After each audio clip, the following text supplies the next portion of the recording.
Welcome to the final unit. We appreciate you taking the time to listen to this video. In this unit, you will learn how to combine what you learned in Unit 4, Part 1, and add teaching opportunities during play. So first, let's review Unit 4, Part 1. You're already doing a great job creating opportunities for your child to communicate. We want you to continue to do this, but now we want to add a few things. When playing together, look for a time when your child is engaged and likely motivated to share wants, interests, and feelings with you. In this situation, you can do a variety of things. For example, you can discreetly place one of your child's favorite toys on a shelf or do something silly and wait for a response. This lets your child know now's a great time to communicate. So what's new? Why am I learning about asking questions?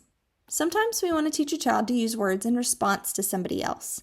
One way to do this is by asking questions that you don't necessarily know the answer to. Such questions are different than the ones that typically lead to yes or no. For now, we want to avoid these and focus on what we call more open types of questions. So this unit is focused on directly teaching your child during play. You can show your child how to communicate using words, phrases, or sentences they do not often use by demonstrating what to say.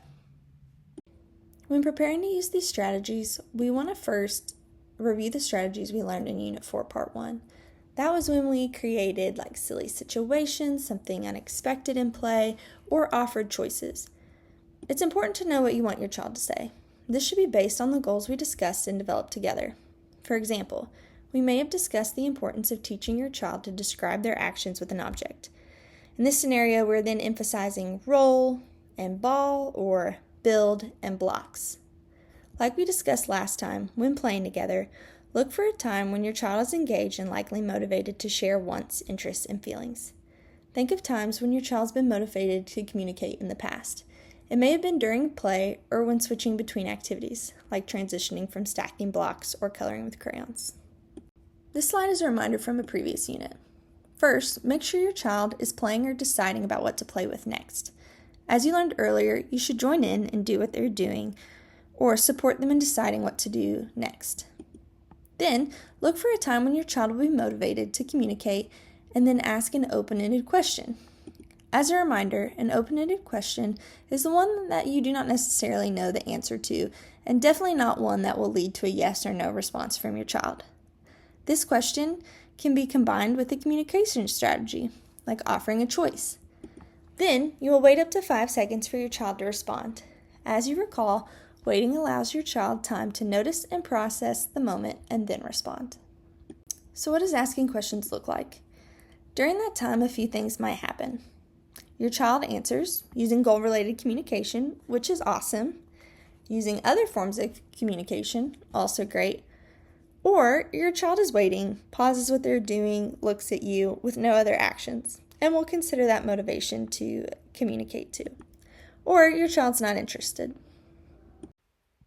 If your child responds to the question with goal-related communication, respond positively, repeat what your child said or add to what they said, and continue the activity, or if your child was asking for attention or a toy, provide that. If this begins to happen consistently, it will likely be okay to move on to other words, phrases, or sentences.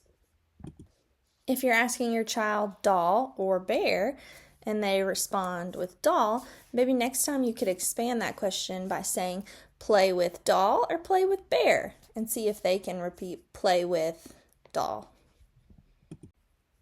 How to respond if your child did not answer using goal-related communication within 5 seconds. So what does that mean? We think about questions as yes or no questions, or what we call open-ended questions. They're open because the child can provide a variety of appropriate responses. You'll begin by asking a question such as ball or car, or which one do you want, or what should we play now, while offering options. If they do not respond in the way you want, you can demonstrate an example of what they could say. If they do not repeat you, that's okay. Simply repeat what you wanted them to say and continue the activity and try again later. If they do, respond by providing more words than they could use and continue the activity. So if you were to ask ball or car and they said car, you could say roll car as you're rolling the car. Your child's language doesn't have to be perfect. So what does that mean? For now, you're focused on your child using language in play. A speech-language pathologist can help perfect those sounds later.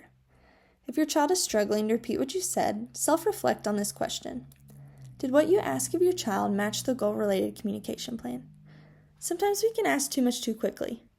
If you followed the plan and your child still struggled, when you respond, do not add more words. Instead, repeat and stress the sounds of each word.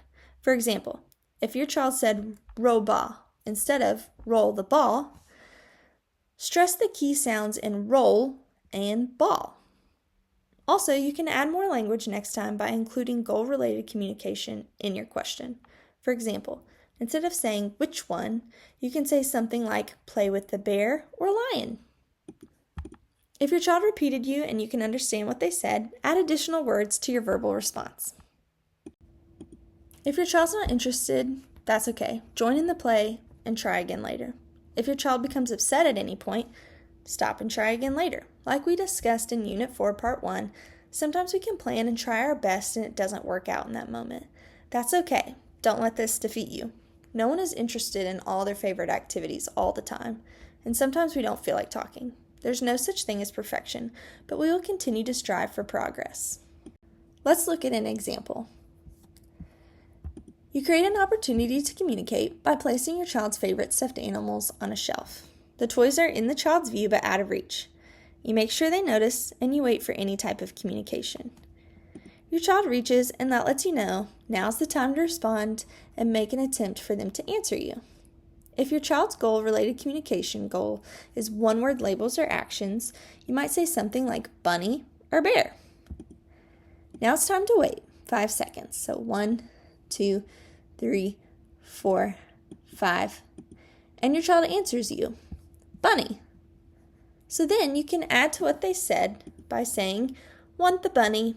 And given that this example focused on the child commenting about or asking for the bunny and the child reached for it, you should also give the toy to the child to honor the request for that object.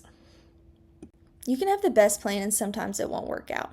For example, you place a baby doll and a bear on the shelf. You make sure your child notices and you wait for communication and then your child turns and walks away. So you just move on, try something else, or try again later. We're going to show a video that shows what an open-ended question could look like in play. Baby or frog?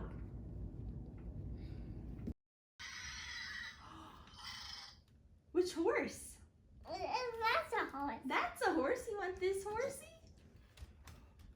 Monkey or baby? Monkey. You want to play the monkey? No. So this concludes our last unit. Thanks for diving into the content and following along, and we're excited to see or hear about your child's progress.